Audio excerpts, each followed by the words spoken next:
Hello, guys. Hello.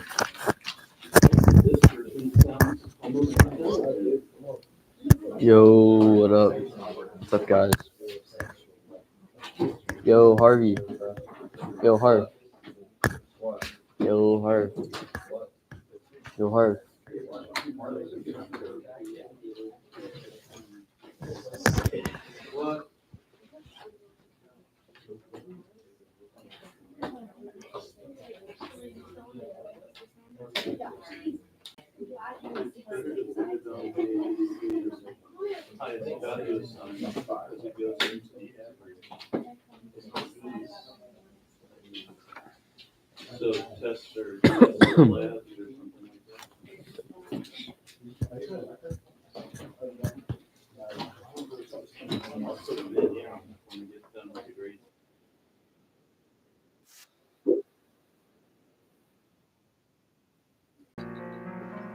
It was the worst thing I've had to deal with in all my years.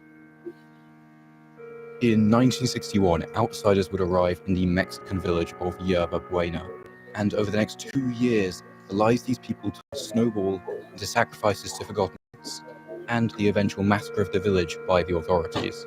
The internet has been telling the story correctly since the turn of the century. This is the true story of Yerba Buena and the bloody cult which led to its destruction.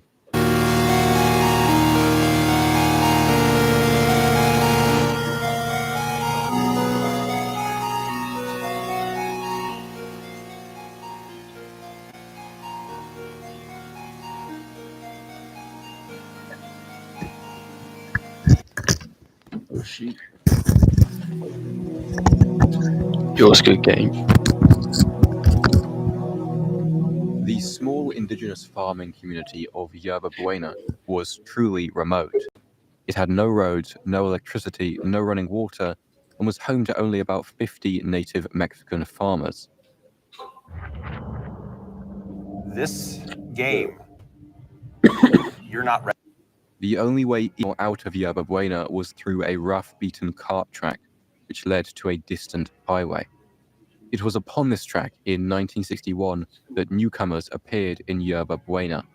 The two would surely be the first outsiders to set foot in the village unannounced in living memory. Situated at the base of Cerro El Pilon as it was, you couldn't simply stumble across the village. These people had come here with a purpose. Magdalena and Elizar Solis were fraternal twins. Born in 1945, they were only 16 years old when they ventured out of the tree line into Yerba Buena. They had grown up in Monterrey, Nuevo Leon, where they had learned about Spiritism, the religious study of the supernatural. Spiritism is deeply rooted in the indigenous people of Mexico. During the Mexican Revolution at the beginning of the 20th century, spiritualism and spiritism became inseparable from the anti-government revolutionary movement. Francisco I of Madero, founder of the anti-re-electionist party and the man credited with starting the Mexican Revolution, was a spiritist and a medium. In 1911, he published the Spiritist Manual, based upon his spiritist teachings in France, and claimed he started the Mexican Revolution upon guidance from the spirit. In his writings, he describes the true Mexican religion from antiquity and argued that the Catholicism that replaced it had become an instrument of domination over the people of Mexico. Spiritists believe that the original ancient religion of Mexico had been preserved, its teachings passed down to a select few, with the goal of one day overthrowing Catholicism and returning the religion of their ancestors to the Mexican people. Magdalena and Elizar Solis left Monterrey together in 1961, traveling south between small indigenous communities. They used the beliefs of these people to their advantage by claiming to be adepts of the true religion, instilling its teachings as a way of scamming food and shelter from these communities before slipping away. Emboldened by the success of their scam, they traveled into Tamaulipas, to the village of Yerba Buena, to orchestrate something more long-term. They again presented themselves as adepts of the old religion. Reincarnation is a core part of Mexican Spiritism, and so Magdalena played the part of a reincarnated faith healer and mystic, whilst Elizar was the reincarnation of St. Francis of Assisi. The twins would slowly reveal the true ancient religion to the farmers of Yerba Buena. how their ancestors had believed that the civilizations of ancient Mexico, that of the Aztecs and Toltecs, had been older and even more advanced than the ancient Egyptians.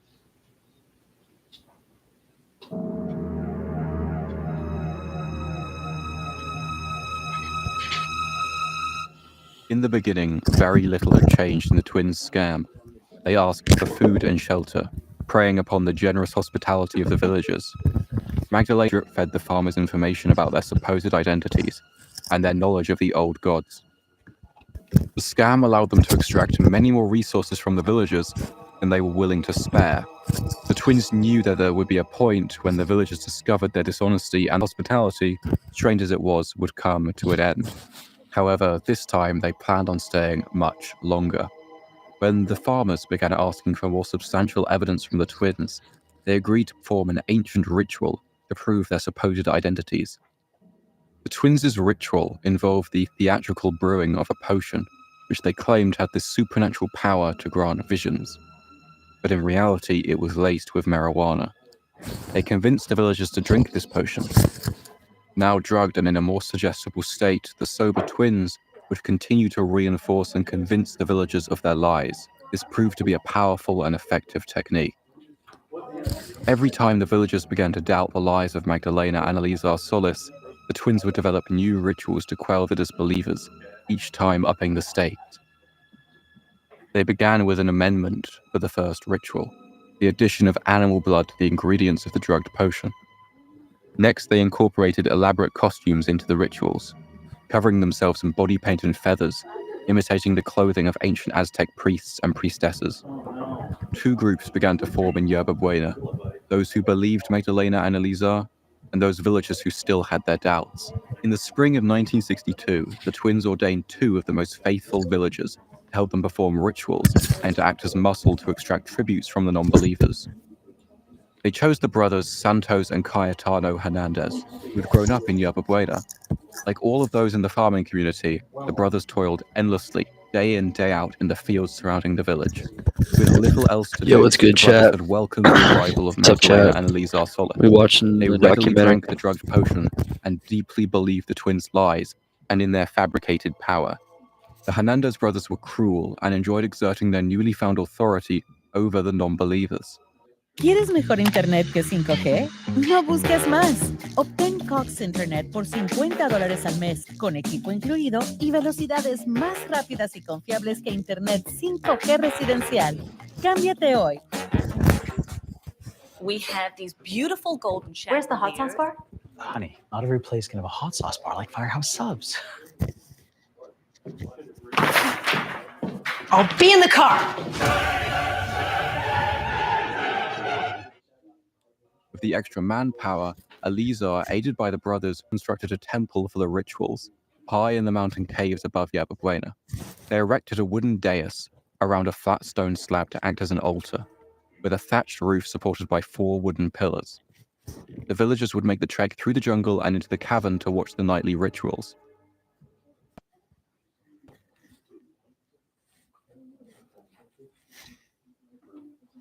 Twins now lived lily, aided the additional protection provided by the Hernandez brothers. However, a conflict of interest began to grow between the twins and their newly ordained Santos and Cayetano. While the Solis twins' goal was to draw out the scam for as long as possible, the Hernandez brothers wanted only to influence the following and influence Hey, yo, of the shout out fledgling Lyle. cult. The twins couldn't be seen as limiting the growth of the cult, especially since the brothers kept urging them towards even greater and greater spectacles. This conflict between the priests and their teenage leaders would come to a head at the end of April 1962.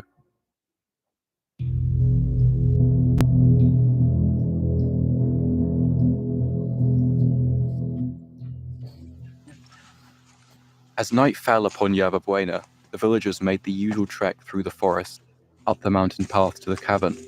There, Magdalena, Elizar, Santos, and Cayetano were gathered beneath the thatched roof of their makeshift temple, garbed in the body paint and feathers of ancient Aztecs. As before, they drugged the villagers, who willingly drank the Solis twins' potion of blood and marijuana, as they had become addicted to the concoction over the course of many rituals. Cayetano stepped to the front of the dais and quieted the crowd. He called for a volunteer, someone to offer themselves as a willing sacrifice to the old gods. Cayetano promised that whoever they sacrificed would ascend to the realm of gods to live with them for eternity. Incredibly, from the testimony of those who had survived the sacrifices and bloodshed yet to come, one of the villagers offered themselves willingly at the very first sacrifice. So powerful were the drugs and lies of the Solis twins that the villagers of Yerba Buena were willing to lay down their lives for Magdalena and Eleazar. Cayetano guided the unfortunate farmer to the altar and instructed them to lie atop it. The Hernandez brothers then made quick and gruesome work of the vigil. Santos and Cayetano sliced open the body and removed the victim's still beating heart.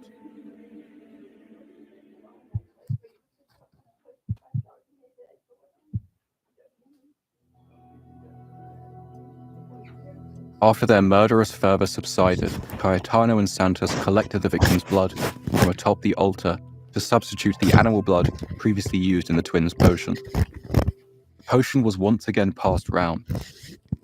Finally, the sacrifice's corpse was carried to the corner of the cave and set alight.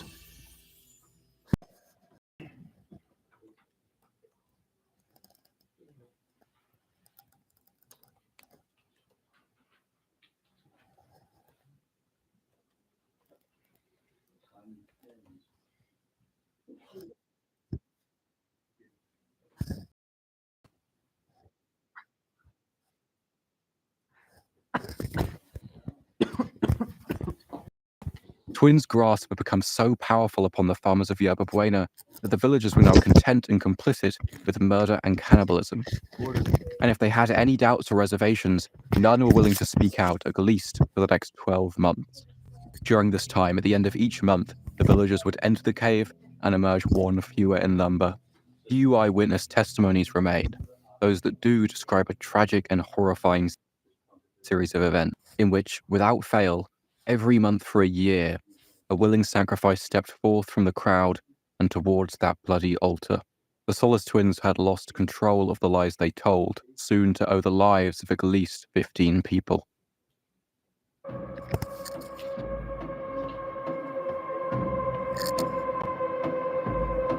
On May 31st, 1963, the villagers of Yerba Buena made their way through the jungle to the mountain cave for the monthly sacrifice. The villagers consumed the ritual potion, and the Hernandez brothers unknowingly called forth their final victim. From within the crowd of adult farmers, Selena Silvana volunteered herself. However, just before she reached the altar, finally, after months of silence, someone spoke out. Hector Solis, Selena's, quote, childhood sweetheart, could no longer bring herself to sit idly by as these executions occurred. He caught up to her right before the dais and confronted Selena, desperately trying to intervene.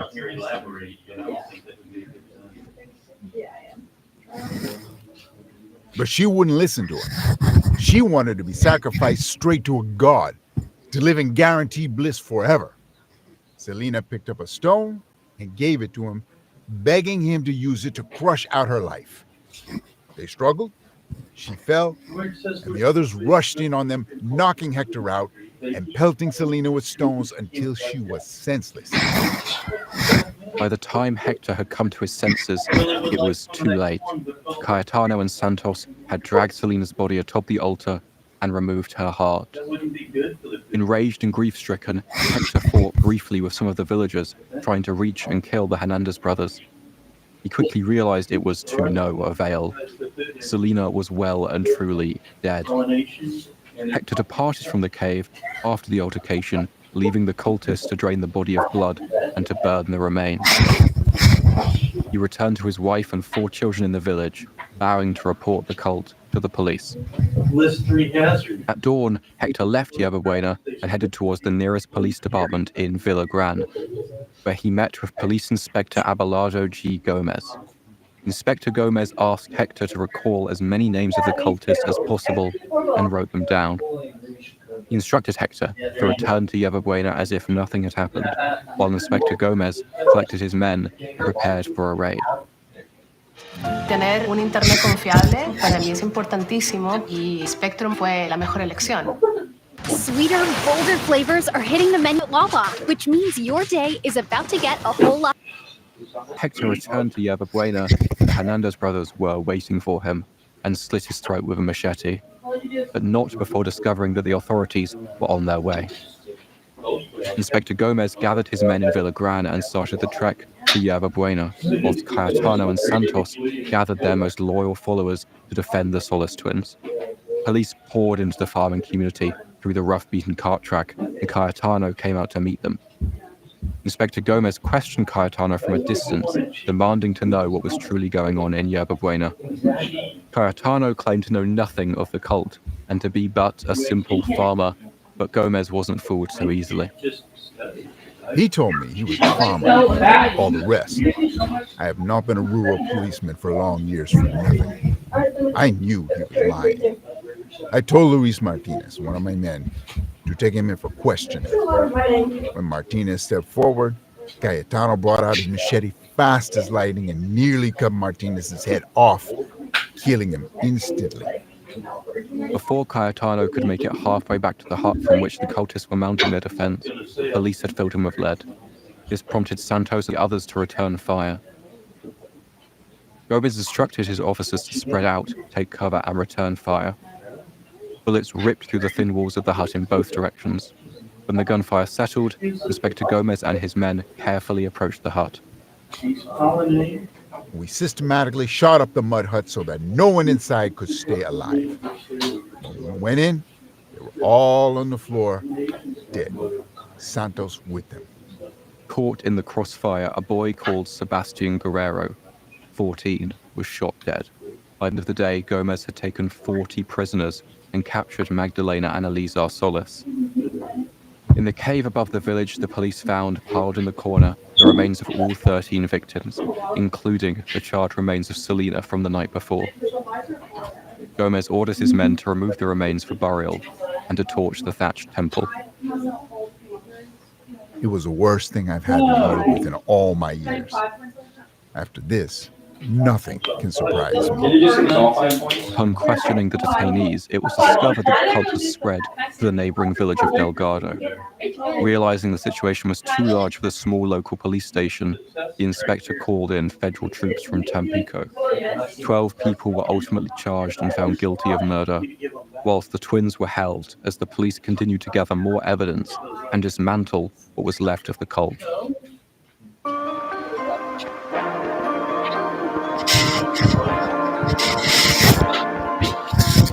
When I first proposed this video topic, the themes and outline of the video were completely different from those of the final product.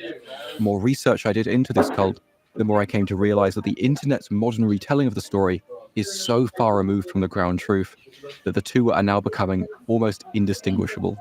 We'll begin with the Wikipedia entry for Magdalena Solis. The article begins as follows.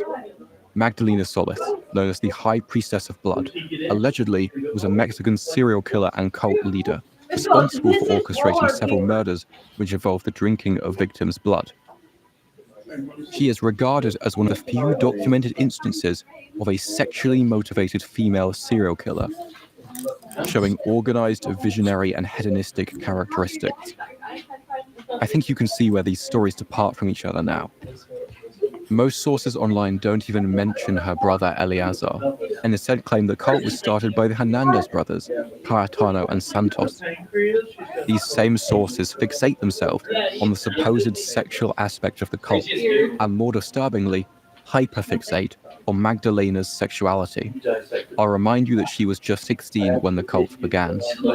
They claim that Magdalena was a prostitute from Monterrey, and when the Hernandez brothers began to lose control of the cult, they traveled from Yerba Buena to Monterrey to recruit her. This seems very unlikely, as Monterrey is over 148 kilometers away from Yerba Buena and across state borders. The actual position of Yerba Buena is also of some debate. The Wikipedia article claims it's in San Luis Potosi. Indeed, it was initially very difficult to track down its actual location, but Yerba Buena, Villagran, and Delgado are all in Tamaulipas. Looking at the edit history of the Wikipedia page, we find that most of it was copied over from the Spanish language Wikipedia on August 3rd, 2021. Interestingly, while the Spanish page includes the correct location for Yerba Buena, this detail wasn't copied over to the English site. The Spanish page itself has changed very little since it was created. It initially cited only 2 blog-style sources in 2002 and 2003. Both these sources retell the incorrect version of the tale, but allow us to date with some degree of confidence the latest possible origin of this online version. Look, you're not actually going to get anything done by watching other YouTube video. In fact, you're literally only The absolute earliest source I could find was a newspaper clipping from Texas, the Valley Evening Monitor, which was dated to June 13th, 1963, 1 month after the final sacrifice and raid took place. It reports that the 12 members of the cult were eventually found guilty of murder, and the cult was started by the twins and not the Hernandez brothers. There is no mention here of the supposed sexual aspect of the cult. 1 year later, in 1964, an American called Bill Starr travels to Mexico and interviews an Abelardo G. Gomez about a case he had read about in American newspapers. Inspector Gomez relayed to Bill Starr how Magdalena and Elisa Solis started the cult in the nearby village of Yerba Buena, and how, after years of lies, they lost control of this cult. Bill Starr would then write up and send this story to Curtis and Mary Fuller, owners of Fate magazine, which published, quote, "True Stories of the Strange and the Unknown." Starr's interview of Gomez was later reproduced in 2002 in the book, The Mammoth Book of Women Who Kill. This is where I first found Starr's tale. Whilst it's difficult to say for sure whether Bill Starr's interview with Gomez is the absolute truth of the matter, after months of research, I can say it's the most trustworthy source existing on the internet. In comparison to sources like Crimes of the 20th Century Echnology, quote, Santos and Tar-